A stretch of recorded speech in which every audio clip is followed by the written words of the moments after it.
خداوند کے زندہ اور پاک کلام میں سے امثال کی کتاب اس کا 24واں باب۔ تو شریروں پر رشک نہ کرنا اور ان کی صحبت کی خواہش نہ رکھنا، کیونکہ ان کے دل ظلم کی فکر کرتے ہیں اور ان کے لب شرارت کا چرچا۔ حکمت سے گھر تعمیر کیا جاتا ہے اور فہم سے اس کو قیام ہوتا ہے، اور علم کے وسیلہ سے کوٹریاں نفیس و لطیف مال سے معمور کی جاتی ہیں۔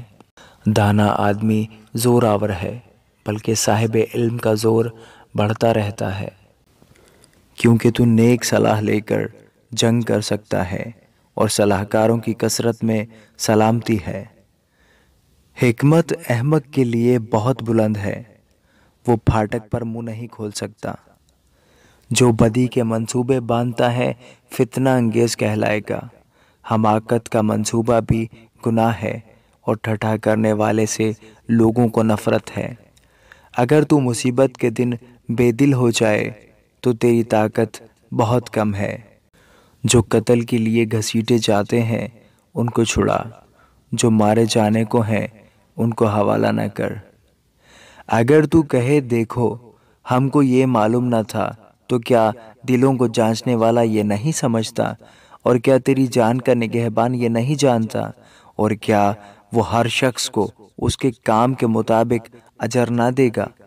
اے میرے بیٹے، تو شہد کھا کیونکہ وہ اچھا ہے، اور شہد کا چھتا بھی کیونکہ وہ تجھے میٹھا لگتا ہے۔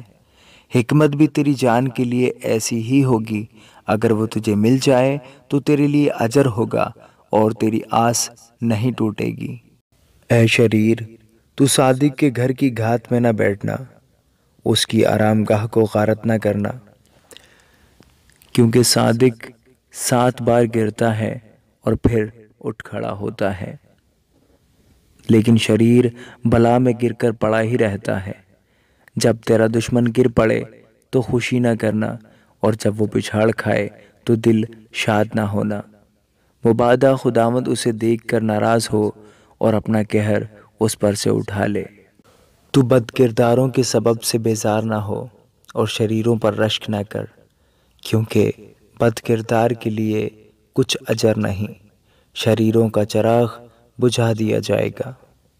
اے میرے بیٹے، خداوند سے اور بادشاہ سے ڈر، اور مفسدوں کے ساتھ صحبت نہ رکھ، کیونکہ ان پر ناگہان آفت آئے گی، اور ان دونوں کی طرف سے آنے والی ہلاکت کو کون جانتا ہے؟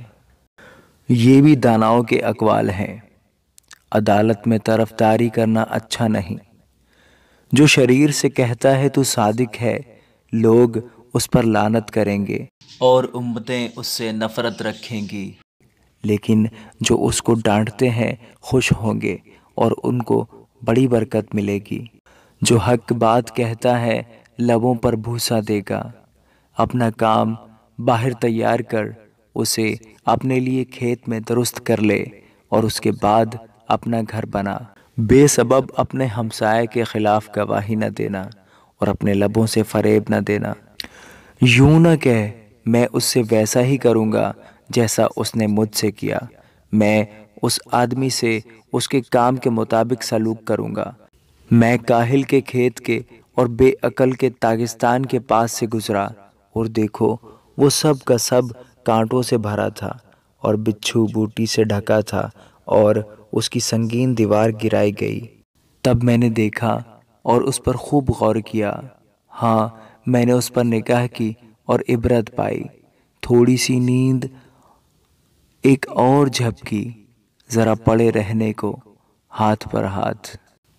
اسی طرح تیری مفلسی راہزن کی طرح اور تیری تنگ دستی مسلح آدمی کی طرح آ پڑے گی۔